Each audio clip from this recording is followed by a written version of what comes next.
මගී පර්යන්ත ගොඩනැගිල්ලේ පියස්සේ හැඩ අදාළ කාලය තුළ බලයේ සිටි දේශපාලන අධිකාරිය අවශ්‍යතාවය අනුව වෙනස් වූ බව කාරක සභාවට නිරීක්ෂණය විය.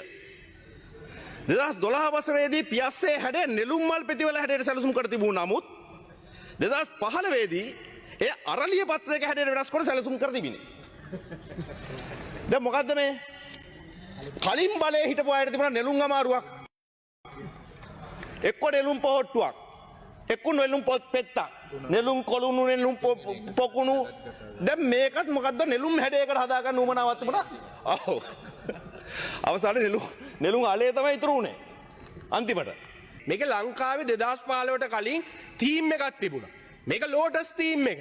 මේ ලෝටස් තීම් එක කියන මේ නෙළුම් මල කියන තීම් එක සභාපතිතුමා පොහොට්ටුවේ හින්දා හැදිච්ච එකක් නෙවෙයි.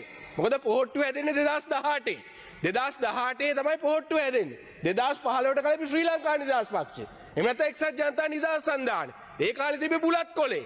එහෙනම් අපි හදන්න ඕන බුලත් කොලේ. ඒ කියන්නේ අර නෙළුම් කුල්ලන් නෙමෙයි මොකක් හරි බුලත් කොලයක් ගහ ගන්න ඕන. එහෙම නැත්නම් අපි අර නෙළුම් අර මේ එක වෙනුවට ගහ ගන්න ඕන වහලේ ගහ ගන්න ඕන බුලත් කොලයක්. එහෙම එකක් උන්නේ ලංකාවේ තීම් එකක් හැදුවා ලෝටස් කියන තීම් එක. ඒකට අනුව තමයි නෙළුම් කුල්ලන හැදෙනවා.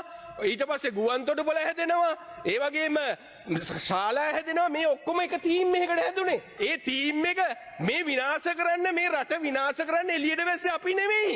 මේ 2015 ආණ්ඩුව හැදුවේ ජනතා විමුක්ති පෙරමුණ. එදායි ඔබතුමල් එකතු වෙලා හැදුවේ.